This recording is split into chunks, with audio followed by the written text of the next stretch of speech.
أعوذ بالله من الشيطان الرجيم. بسم الله الرحمن الرحيم. الحمد لله رب العالمين الرحمن الرحيم مالك يوم الدين إياك نعبد وإياك نستعين اهدنا الصراط المستقيم صراط الذين أنعمت عليهم غير المغضوب عليهم ولا الضالين.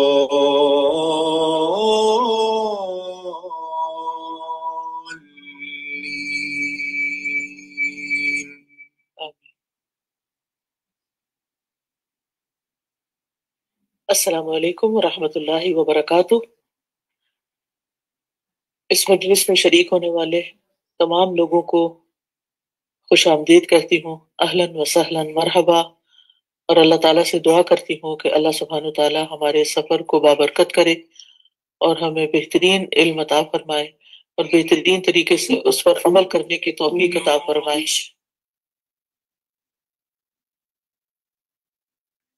ہمارا یہ مضمون، جیسا کہ آپ یہاں پر نام دیکھ رہے ہیں، غلطیوں کی اصلاح کا نبوی طریقہ، یہ کتاب ہے جس کو ہم بنیاد بنائیں گے اپنے اس سفر میں، اپنے علم کے سفر میں. اور امید ہے کہ یہ کتاب آپ کے پاس ہوگی، اور اگر نہیں ہے تو اس کی PDF بھی اویلیبل ہے. کتاب ہونی چاہیے. آج تو میں انشاءاللہ اس کا انٹروڈکشن دوں گی، لیکن انشاءاللہ اس کے بعد اگر آپ کے پاس کتاب ہوگی تو مزید آپ کو سیکھنے کا بھی موقع ملے گا اور سکھانے کا بھی. تو آئیے ہم شروع کرتے ہیں. نحمدہ ونصلی علی رسولہ الکریم، اما بعد، فاعوذ باللہ من الشیطان الرجیم، بسم اللہ الرحمن الرحیم. رب اشرح لی صدری ویسر لی امری واحلل عقدۃ من لسانی یفقہوا قولی. غلطیوں کی اصلاح کا نبوی طریقہ. سب سے پہلے ہم اصلاح کا معنی اور مفہوم جانتے ہیں کہ اصلاح ہوتی کیا. اصلاح کا لفظ ہے یہ فساد کی ضد ہے، اور فساد جیسے کہ آپ جانتے ہیں کہ بگاڑ کو کہتے ہیں. تو اصلاح ہوتی ہے کسی بھی غلطی، خرابی یا کمی کی نشاندہی کرنا اور پھر صحیح عمل کی طرف رہنمائی کرنا. اور دینی تناظر میں اصلاح کا مطلب یہ ہے کہ انسان اپنی یا دوسرے کی غلطیوں، برائیوں اور کمزوریوں کو پہچانے اور انہیں دور کر کے بھلائی اور نیکی کی راہ اختیار کرے، یعنی خود بھی اور دوسروں کو بھی اس کی ایسا کرنے کی مدد دے، ایسا کرنے میں مدد دے. تو گویا ہر طرح کی خامی، خرابی، فساد کو دور کرنا اصلاح کہلاتا ہے. اصلاح کی ضرورت کیا ہے؟ اس کی بنیادی وجہ یہ ہے کہ انسان خطا کا پتلا ہے. انسان کامل نہیں پیدا کیا گیا، بلکہ انسان کمزور پیدا کیا گیا. خلق الانسان ضعیفا. پھر اس کے اندر بہت سی ایسی چیزیں رکھ دی گئی ہیں کہ جن کی بنا پر اس سے غلطیاں سرزد ہوتی ہیں، اور یہ ایک فطری سا عمل ہے. کوئی انسان چاہے کسی بھی مرتبے پر پہنچا ہوا ہو، کوئی بڑی سے بڑی ڈگری رکھتا ہو، کوئی بڑے سے بڑا عہدہ رکھتا ہو، تو یہ اس بات کی ضمانت نہیں ہوتا کہ وہ انسان غلطیوں سے پاک ہو گیا اور اب اس کو اصلاح کی ضرورت نہیں. ہر انسان سے غلطی ہوتی ہے، لیکن غلطی کرنے کے بعد اگر انسان اس کو چھپائے اور اس کی اصلاح نہ کرے، یا پھر یہ کہ ان کا الزام دوسروں پہ ڈال دے کہ اس کے ذمہ دار دوسرے ہیں، تو پھر ایسے میں کبھی بھی اصلاح نہیں ہوتی اور انسان کی شخصیت جو ہے وہ اس کے اندر ایک بگاڑ پیدا ہونا شروع ہو جاتا ہے. اور جب ایک انسان کے اندر بگاڑ پیدا ہوتا ہے، اور خاص طور پر ایسے لوگوں کے درمیان، ایسے لوگوں کے اندر جو کسی بڑے مقام پر ہوتے ہیں اور وہ اپنی اصلاح نہیں کرتے اور اصلاح کا کام نہیں کرتے، تو پھر یہ بگاڑ پھیلتے پھیلتے پورے معاشرے کو لپیٹ میں لیتا ہے. وہ کہا جاتا ہے نا کہ ذلت العالم ذلت العالم، ایک عالم کی جو پھسلن ہوتی ہے، یعنی دوسرے لفظوں میں آپ یہ کہہ سکتے ہیں کہ ایک علم والے کی جو غلطی ہوتی ہے وہ پھر ساری جہان کی غلطی بن جاتی ہے.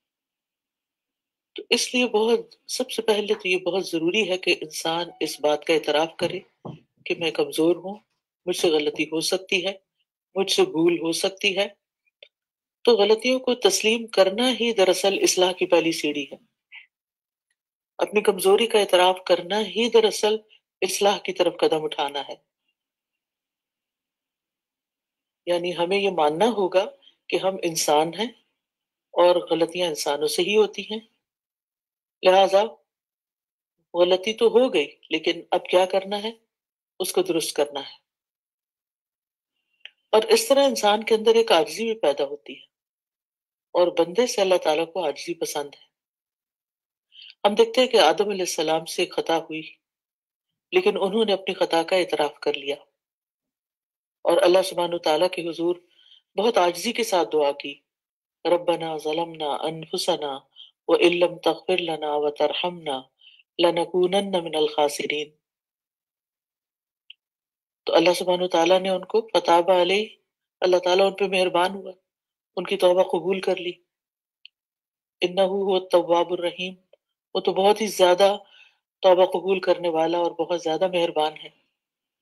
تو اسی طرح انسانوں سے جب غلطیاں ہو جائیں، چھوٹی غلطی ہو یا بڑی غلطی ہو، اور پھر وہ اس کا اعتراف کر لے اور پھر اللہ سبحانہ وتعالیٰ کی طرف رجوع کرے اور اس کے ساتھ ساتھ عملی کوشش کرے، تو انسان کے اندر ترقی کے چانسز بڑھ جاتے ہیں. اس کے اندر ذاتی طور پر بھی اور معاشرتی طور پر بھی وہ ایک بہتر انسان بنتا ہے اور آگے بڑھنے کے اس کے مواقع زیادہ ہو جاتے ہیں. اصلاح سے انسان کا اپنا رویہ بھی بہتر ہوتا ہے اور دوسروں کے ساتھ تعلقات بھی بہتر ہوتے ہیں.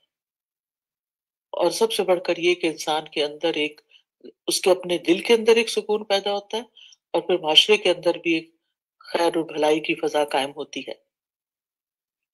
لیکن یہ کام اسی وقت ہو سکتا ہے کہ جب انسان غور و فکر کرنے والا ہو، اس کا شعور بیدار ہو، اس کے دل کی آنکھیں دیکھنے والی ہوں، اس کے اندر ایک بصیرت ہو.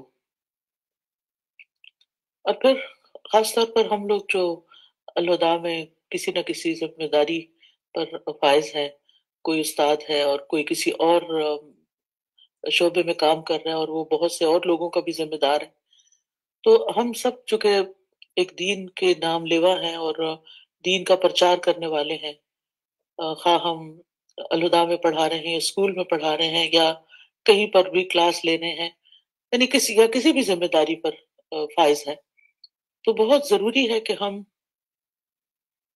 اپنی اصلاح بھی کریں اور اس کے ساتھ ساتھ اپنے ساتھیوں کی بھی، اور اپنے جو ماتحت کام کرنے والے ہیں یا اپنے اور لوگ جو ہمارے دائرہ کار میں آتے ہیں، ان سب کی اصلاح کا کام کریں. اور اس کا آغاز جو ہے وہ سب سے پہلے اپنی ذات سے ہونا چاہیے، اپنی غلطیوں کو تسلیم کرنا اور انہیں درست کرنے کا عزم کرنا.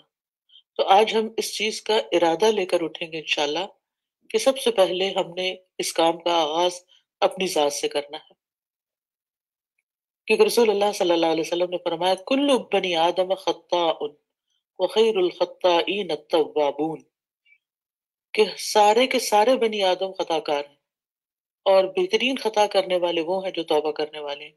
اور توبہ کا مطلب کیا تھا؟ پلٹ آنا، یعنی غلطی کو ماننے کے بعد صحیح عمل کی طرف پلٹ آنا. تو پہلا کام اپنی غلطیوں کو دیکھنا، پھر ان کا اعتراف کرنا، ان پہ ندامت، اور پھر اصلاح کی کوشش.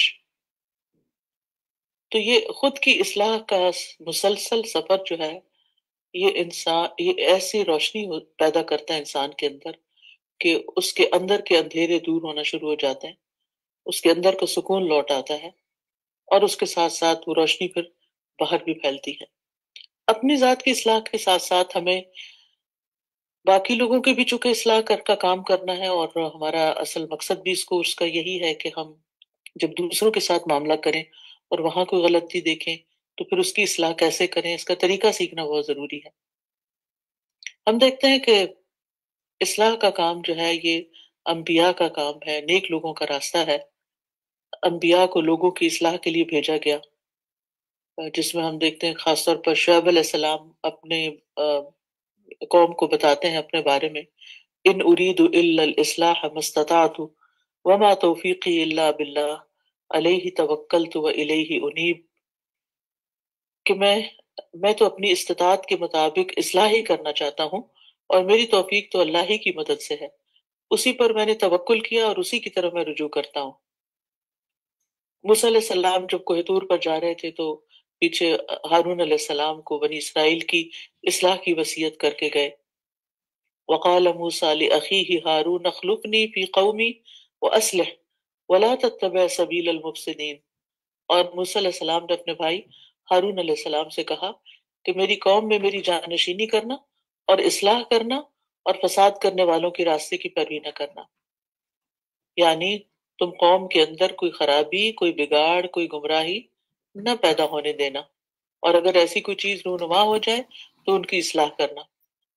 نبی صلی اللہ علیہ وسلم کو بھی لوگوں کی اصلاح کے لیے بھیجا گیا، اور یہ اللہ سبحانہ تعالیٰ کا بہت بڑا احسان ہے ہم سب پر کہ اللہ سبحانہ تعالیٰ نے ہمارے لیے اور رہتی دنیا تک کے لوگوں کے لیے رسول اللہ صلی اللہ علیہ وسلم کو اس کام پر مقرر کیا، اور پھر آپ کے ذریعے اصلاح کروائی۔ قرآن مجید میں اللہ تعالیٰ فرماتے ہیں لقد من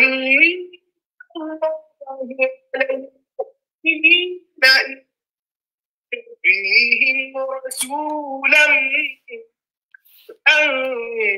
أنفسهم يتلو عليهم آياته ويزكيهم ويعلمهم الكتاب والحكمة وإن كانوا من قبل لفي ضلال مبين۔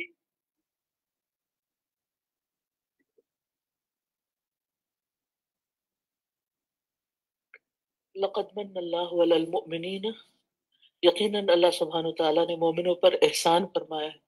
اذ بعث فیہم رسولا من انفسہم، جب ان کے اندر ہی سے ایک رسول ان پر مبعوث کیا، یتلو علیہم آیاتہ، جو ان پر اس کی آیات پڑھتا ہے، ویزکیہم، اور ان کا تزکیہ کرتا ہے، ویعلمہم الکتاب والحکمہ، اور انہیں کتاب اور حکمت کی تعلیم دیتا ہے، وَإِن كَانُوا مِن قَبْلُ لَفِي ضَلَالٍ مُبِينٍ، اور یقیناً وہ اس سے پہلے کھلی گمراہی میں مبتلا تھے، یعنی رسول اللہ صلی اللہ علیہ وسلم کی آمد سے پہلے، آپ کی اس تزکیہ کے عمل سے پہلے، اس تعلیم سے پہلے۔ تو صرف تعلیم کا کام کافی نہیں ہوتا کہ ہم قرآن مجید کو سکھا دیں یا انفارمیشن پاس کر دیں یا اسی طرح حدیث پڑھا دیں یا دیگر سبجیکٹس جو باقی میتھس سائنس ہے وہ پڑھا دیں اور ہمارا کام ختم ہو جائے۔ ایک معلم کا کام تزکیہ اور تربیت بھی ہوتا ہے، اور اسی طرح ایک گھر کے اندر ایک ماں باپ کا جو رول ہوتا ہے، والد اور والدہ کا کام وہ اولاد کی تربیت اور اصلاح بھی ہوتا ہے، اور اسی طرح جو شخص جس بھی ذمہ داری پر فائز ہے اس کی یہ ذمہ داری بنتی ہے کہ وہ دوسروں کی اصلاح کرے۔ نبی صلی اللہ علیہ وسلم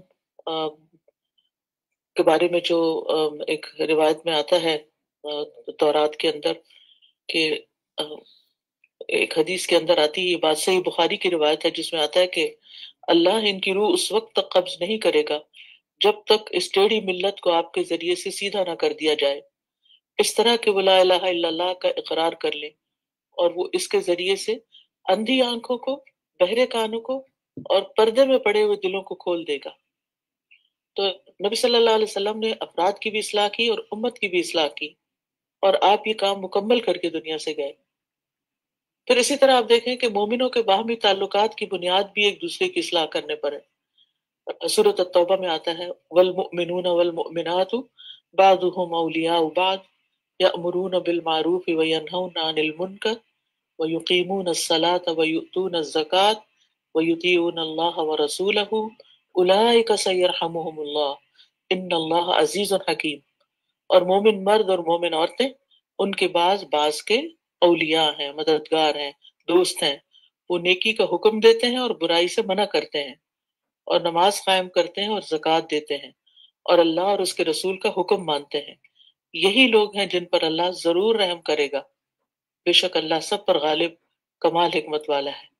تو اس سے کیا پتہ چلتا ہے کہ باہمی تعلقات مومنوں کے اس بات کا تقاضا کرتے ہیں کہ وہ ایک دوسرے کو خیر اور بھلائی پر قائم رکھیں، ایک دوسرے کے مددگار بنے اس کام میں، کہ وہ نیکی کی طرف بلائیں اور برائی سے روکنے والے ہوں، اور اپنی ذاتی زندگی میں بھی عبادات پر قائم ہوں۔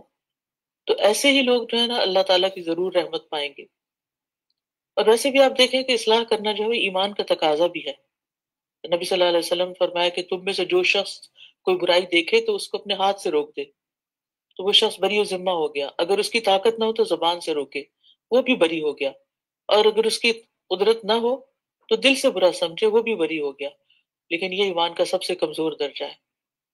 تو بہرحال اصلاح کرنا انسان کی نہ صرف یہ کہ اپنی ذات کی اصلاح کے لیے ضروری ہے، یعنی دوسروں کی اصلاح، اگرچہ اپنی نیت سب سے پہلے کرے گا، لیکن اپنی اصلاح بھی اس وقت تک نہیں ہوتی جب تک انسان دوسرے کی نہیں کرتا، کیونکہ جب انسان دوسروں کی اصلاح کرنا شروع کرتا ہے تو وہ پلٹ کر واپس اسی کی طرف آتی۔ اور پھر یہ ہے کہ ہمارا دین تو خیر خواہی کا نام ہے، اور خیر خواہی کا مطلب یہی ہے کہ ہم اپنے ساتھیوں کے لیے، اپنے ماتحت لوگوں کے لیے، اپنے اسٹوڈنٹس کے لیے ان کی دین و دنیا کی بھلائی چاہنے والے ہوں، اور ان کے ساتھ حسن سلوک کرنے والے ہوں، اور انہیں نیکی کی راہوں کی طرف بلانے والے ہوں، برائیوں سے روکنے والے ہوں۔ اور مسلمان کا مسلمان پر حق بھی یہی ہے کہ وہ اس پر اس کو چھوڑ نہ دے، اور اسے حق کی وصیت کرتا رہے، اور یہ چیز انسان کو آخرت کے خسارے سے بھی بچانے والی ہے، اور دنیا میں بھی۔ والعصر ان الانسان لفی خسر الا الذین آمنوا وعملوا الصالحات وتواصوا بالحق وتواصوا بالصبر۔ تو آپس میں ایک دوسرے کو حق کی تلقین کرنا اور صبر کی تلقین کرنا، یہی اصلاح کا کام ہے، اور اس کے بغیر انسان جو ہے وہ خسارے میں ہے، چاہے وہ ایمان اور عمل صالح کر بھی رہا ہو۔ اور مصلحین کی موجودگی کسی بھی قوم کے اندر جو ہے وہ عذاب سے بچاؤ کا ذریعہ بنتی ہے۔ سورۃ ہود میں آتا ہے وَمَا كَانَ رَبُّكَ لِيُهْلِكَ الْقُرَىٰ بِظُلْمٍ وَأَهْلُهَا مُصْلِحُونَ۔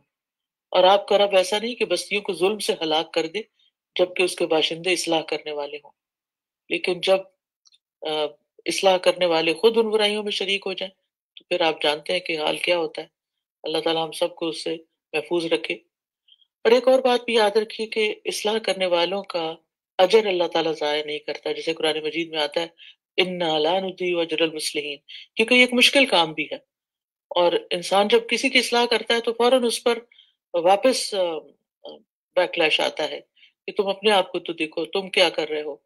تو اس طرح یہ صبر کا تقاضا بھی کرتی ہے یہ چیز، لیکن یہ ہے کہ انسان جب یہ کام شروع کرتا ہے تو اس میں اس کی محنت بھی لگتی ہے، اسے تکلیف بھی اٹھانی پڑتی ہے، اور اس کے لیے کئی قربانیاں بھی کرنی پڑتی ہیں، باتیں بھی سننی پڑتی ہیں۔ لیکن اگر وہ اللہ سے اجر چاہنے کے لیے اور اللہ سے اجر کی امید رکھتے ہوئے یہ کام کرے گا تو انشاءاللہ اس پر اسے استقامت حاصل ہوگی، اور ایسے لوگوں کا اجر جو ہے وہ اللہ کے ذمہ ہے۔ فمن عفا واصلح فاجرہ علی اللہ۔ اور ایسے لوگوں کے لیے خوشخبری بھی ہے۔ نبی صلی اللہ علیہ وسلم نے فرمایا کہ اسلام کا آغاز اجنبیت کی حالت میں ہوا تھا، اور بالآخر یہ دوبارہ اجنبی ہو جائے گا جیسے آغاز میں تھا۔ سو خوشخبری ہے غربا کے لیے، طوبی للغرباء۔ پوچھا گیا یا رسول اللہ اجنبی سے کون لوگ مراد ہیں؟ تو آپ نے فرمایا یہ وہ لوگ ہیں کہ جب لوگ فساد کرتے ہیں تو اصلاح کا کام کرتے ہیں، یعنی فساد کے زمانے میں اصلاح کا کام کرتے ہیں۔ تو ایسے ایسے لوگوں کے لیے خوشخبری ہے. تو یعنی اب اس میں تو کوئی ڈکی چھپی بات نہیں کہ دنیا میں جتنا بگاڑ ہو گیا اور دن بدن وہ کئی گنا بڑھتا ہی چلا جا رہا ہے. تو اصلاح کرنے والوں کو بھی اپنی کوشش جو ہے وہ تیز کرنی ہوگی. اور جب آپ یہ کام کریں گے تو انشاءاللہ لوگوں کو فائدہ پہنچے گا. جب لوگوں کو فائدہ پہنچے گا تو آپ اللہ کے محبوب بنیں گے. احب الناس الی اللہ تعالی انفعهم للناس، کہ لوگوں میں سے سب سے زیادہ اللہ کے محبوب وہ لوگ ہیں جو لوگوں کے لیے سب سے زیادہ فائدہ مند ہو. اور ویسے بھی جو لوگ لوگوں کو بھلائی کی بات سکھانے والے ہیں ان کے لیے فرشتے اور آسمانوں والے اور زمین والے، حتیٰ کہ چونٹی اپنے سوراخ میں اور مچھلیاں بھی اس کے لیے دعائیں خیر کرتی ہیں جو لوگوں کو بھلائی کی باتیں سکھاتا ہے. اب بات یہ ہے کہ اصلاح کرنی کیسے ہے، طریقہ کار کیا ہو. کیا جو ہمارے دل میں آئے وہ کسی کو کہہ دیں، جب چاہے کسی پہ تنقید کر دیں، جب چاہے کسی کو ڈانٹ دیں، جب چاہے کسی کو فیل کر دیں، جب چاہے اس کو اپنی زندگی اس کے ساتھ بائیک آؤٹ کر لیں، اس سے کٹ آف کر لیں؟ تو کیا یہ اصلاح کا طریقہ ہوگا؟ نہیں، ہرگز نہیں. آ، نبی صلی اللہ علیہ وسلم کے طریقے کے مطابق اصلاح کرنا بہت ضروری ہے، کیونکہ نبی صلی اللہ علیہ وسلم کی ذات میں بہترین نمونہ ہے. اور یہی ہمارا مقصد ہے اس کلاس کا، کہ ہم وہ احادیث کی روشنی میں نبی صلی اللہ علیہ وسلم کے طریقے کے مطابق ان میں غور و فکر کر کے سیکھیں گے اپنے لیے کہ ہم نے یہ کام کرنا کیسا ہے. اگر اس کام کے بغیر گزارا نہیں، اور اس کام میں فائدے ہیں، اور اس کام میں اجر ہے، اور اس کام سے اللہ تعالیٰ محبت کرتا ہے، تو پھر ہمیں ضرور یہ طریقے سیکھنے ہیں. اور وہ نبی صلی اللہ علیہ وسلم ہی سے سیکھنے ہیں، کیونکہ اللہ سبحانہ تعالیٰ نے جو حکمت آپ کو دی تھی وہ ہم میں نہیں. اور آپ نے یہ حکمت سکھائی بھی، جیسے آتا ہے نا وَيُعَلِّمُهُمُ الْكِتَابَ وَالْحِکْمَةَ، کہ وہ کتاب یعنی قرآن اور والحکمہ سنت جو ہے وہ اس کی تعلیم نبی صلی اللہ علیہ وسلم نے دی. ابن قیم رحمہ اللہ کہتے ہیں کہ جب بندے کی دونوں جہانوں میں خوش نصیبی نبی صلی اللہ علیہ وسلم کی سیرت کے ساتھ مربوط اور وابستہ ہے، تو ہر وہ شخص جو اپنی خیر خواہی چاہتا ہے اور جو اپنے نفس کی خیر اور خوش نصیبی چاہتا ہے، اس پر واجب ہے کہ وہ نبی صلی اللہ علیہ وسلم کی سیرت، طریقے اور آپ کی شان کو جانے، جس سے وہ جاہلوں کی صف سے نکل جائے. کتنی زبردست بات کی انہوں نے کہ ہمارے دونوں جہانوں کی خوش نصیبی نبی صلی اللہ علیہ وسلم کی سیرت کے ساتھ وابستہ ہے. اور پھر یہ کہ ہر وہ شخص جو خیر خواہی چاہتا ہے، اپنی خیر خواہی اور دوسروں کی بھی خیر خواہی، تو لازم ہے کہ وہ پھر آپ کے طریقے، آپ کی سیرت اور آپ کی شان کو جانے، اور اسی سے وہ جہالت سے باہر نکلے گا. اور اس کے ساتھ وہ آپ کے پیروکار، آپ کے گروہ اور آپ کے لشکر کی گنتی میں شمار ہو جائے. اور اس بارے میں لوگ کچھ ان چیزوں میں سے بہت قلیل حاصل کرنے والے ہیں اور کچھ بہت زیادہ حاصل کرنے والے ہیں، کچھ اس سے محروم ہیں. یعنی اب آپ جتنے بھی لوگ یہ سن رہے ہیں اور جو بھی اس کلاس میں انشاءاللہ شریک ہوں گے، ان میں سے کچھ تو پورا پورا فائدہ اٹھا لیں گے، کچھ کو تو پتہ ہی نہیں کہ یہ بھی کوئی خیر بٹ رہی ہے کہیں، اور کچھ جو ہے وہ اس کو بہت کم حاصل کریں گے. بس فضل اور مہربانی اللہ کے ہاتھ میں ہے، اپنے بندوں میں سے جس کو چاہتا ہے اس کو عطا کرتا ہے، اور اللہ بڑے فضل والا ہے. تو بہرحال آپ صلی اللہ علیہ وسلم رحمۃ اللہ عالمین تھے، کامل اخلاق والے تھے، بہترین اخلاق والے تھے. آپ نے لوگوں کی بہترین انداز میں اصلاح فرمائی. حضرت عائشہ کہتی ہیں کہ جب آپ کو کسی آدمی کے بارے میں کوئی ناگوار بات موصول ہوتی تو آپ اس طرح نہیں کہتے تھے کہ فلاں کو کیا ہوا کہ وہ اس طرح کی باتیں کرتا ہے، بلکہ آپ فرماتے لوگوں کو کیا ہو گیا کہ وہ اس طرح کی باتیں کریں. یعنی ایک چھوٹا سی مثال ہے کہ کس انداز میں آپ اصلاح کیا کرتے تھے. تو آپ نے اللہ کے اذن سے اور اللہ کے حکم سے دلوں کی اصلاح بھی کی، اور لوگوں کی عبادات کی اصلاح بھی کی، ان کی عقل اور سوچ کے طریقے کی اصلاح بھی کی، فرد اور خاندان اور معاشرے اور امت کی اصلاح بھی کی. یعنی زندگی کے ہر میدان میں جو ہے وہ آپ کی اصلاح کے طریقے ہمیں ملتے ہیں. اور وہ طریقہ ہمیں آپ ہی سے سیکھنا ہے، نبی صلی اللہ علیہ وسلم سے، کیونکہ اگر اصلاح کا طریقہ درست نہ ہو تو بذات خود وہ فساد بن جاتا ہے. کہنے کو تو منافق بھی اپنے آپ کو مصلح کہتا ہے. سورۃ البقرہ میں آتا ہے وَإِذَا قِيلَ لَهُمْ لَا تُفْسِدُوا فِي الْأَرْضِ قَالُوا إِنَّمَا نَحْنُ مُصْلِحُونَ. اور جب ان سے کہا جاتا ہے زمین میں فساد مت ڈالو تو کہتے ہیں ہم تو صرف اصلاح کرنے والے. اللہ تعالیٰ ان کے بارے میں کیا فرماتا ہے؟ أَلَا إِنَّهُمْ هُمُ الْمُفْسِدُونَ وَلَكِنْ لَا يَشْعُرُونَ. کہ یقیناً وہی تو فساد ڈالنے والے، لیکن وہ سمجھتے نہیں. تو اس سے یہ پتہ چلتا ہے کہ جب تک نبی صلی اللہ علیہ وسلم کے طریقے کے مطابق اصلاح کا کام نہ کیا جائے تو پھر وہ اصلاح نہیں، فساد ہوگا، اور اس کے نتیجے میں ایک انتشار پیدا ہوگا. اور یہ سب سے خطرناک نظریہ ہے کہ ایک خرابی پیدا کرنے والا یہ سمجھے کہ وہ اصلاح کر رہا ہے، اور اس سے بھی زیادہ خطرناک یہ ہے کہ وہ یہ سمجھے کہ جو کچھ میں کر رہا ہوں وہ سب سے زیادہ صحیح ہے اور سب سے زیادہ اصلاح پر مبنی ہے. تو انشاءاللہ ہم اس میں طریقہ کار یہی ہوگا کہ ہم کتاب کو بیس بنائیں گے اور اس کے ساتھ ساتھ مزید کچھ چیزوں کو اس کی روشنی میں سمجھیں گے. اب میں چاہوں گی کہ آپ کے بھی کچھ ریفلیکشن لے لیے جائیں کہ آپ مزید کیا چاہتے ہیں یا آپ کوئی چیز ایڈ کرنا چاہیں. تو اس وقت آپ کے پاس موقع ہے. خوشبو آپ بات کرنا چاہتی ہیں؟ جی خوشبو کو مائک دیجیے، مائک کھولیے خوشبو کا. السلام علیکم استاذہ. استاذہ میرا ایک کوشچن ہے بیسیکلی ابھی جو آپ نے بتایا نا کہ خرابی پیدا کرنے والے یہ سمجھیں کہ وہ اصلاح کر رہے ہیں، تو ایسے کیسے پتہ چلے گا کہ جو کہ خدا نخواستہ اگر ہم خرابی پیدا کر رہے ہیں تو ہاؤ وڈ آئی نو یا ہاؤ وڈ وی نو کہ اس طرح مجھے لگ رہا تھا کہ اصلاح، کیونکہ ہر کوئی یہی سوچ رہا ہوتا ہے کہ ہم تو اصلاح کر رہے ہیں، فساد نہیں کر رہے. جی ٹھیک ہے. تو آپ دیکھیے کہ جب ہمیں اپنے چہرے کی کوئی خرابی کوئی چیز دیکھنی ہوتی ہے تو کیا چیز چاہیے ہوتی ہے ہمیں؟ مرر چاہیے ہوتا ہے، ٹھیک ہے نا. اب ایک مرر تو قرآن و سنت ہے ہمارے لیے کہ اس کی روشنی میں ہمیں دیکھنا ہوگا. دوسرے مرر ہمارے ساتھی ہوتے ہیں، جیسے حدیث میں بھی آتا ہے نا، المؤمن مرآت المؤمن، کہ مومن مومن کا آئینہ ہے. یعنی اگر ہمارے ساتھی ہمیں بتا رہے ہیں کہ یہ چیز ٹھیک نہیں ہے اور یہ طریقہ درست نہیں ہے یا یہ بات ٹھیک نہیں، تو پھر ہمیں اس کو سنجیدگی سے لینا بھی چاہیے اور اس پر غور کرنا چاہیے. دوسروں کی بات پر کان بند کر لینا اور صرف اپنے آپ کو ہی صحیح سمجھنا، یہ درست نہیں. جی آمنہ. جی السلام علیکم استاد جی. I was just thinking کہ ابھی ہم نے سورۃ الشعراء کمپلیٹ کری نا، اور اس میں بھی ڈفرینٹ اقوام کی بات آئی، اور تمام انبیاء کرام جو تھے انہوں نے یہی کہا تھا کہ ہم ناصح امین، رائٹ، ہر نبی کے ساتھ ناصح امین کا ورڈ آیا، اور ساتھ ہی انہوں نے یہ بھی کہا تھا کہ ہم تم سے کوئی اجر نہیں چاہتے اور ہمارا اجر صرف اللہ سبحانہ تعالیٰ کے ذمے. تو یہ جو چیزیں ہوتی ہیں کہ کسی کی خیر خواہی امانت کے ساتھ اور اجر ان سے توقع رکھے بغیر اللہ سے اجر کی امید کر کے جب اصلاح کا بیڑا اٹھاتے ہیں تو اللہ سبحانہ تعالیٰ اس کام کو بہت زیادہ یعنی فائدہ مند بنا دیتے ہیں. جی بالکل صحیح ہے. اس کے لیے ہمیں اگر ہم دوسروں کی خیر اصلاح کرنا چاہتے ہیں تو یہ دو چیزیں، ایک تو آنیسٹی بہت ہو کہ کسی کو لیٹ ڈاؤن کرنا مقصود نہ ہو، ڈرانٹ نہ ہو، اور دوسرے یہ ہے کہ ہمیں ان سے کسی قسم کے واپس اجر یا تعریف یا کسی بھی چیز کی توقع نہ ہو. تو انشاءاللہ اللہ تعالیٰ پھر بعد میں اثر بھی ڈال دیتا ہے. محمد سمیع.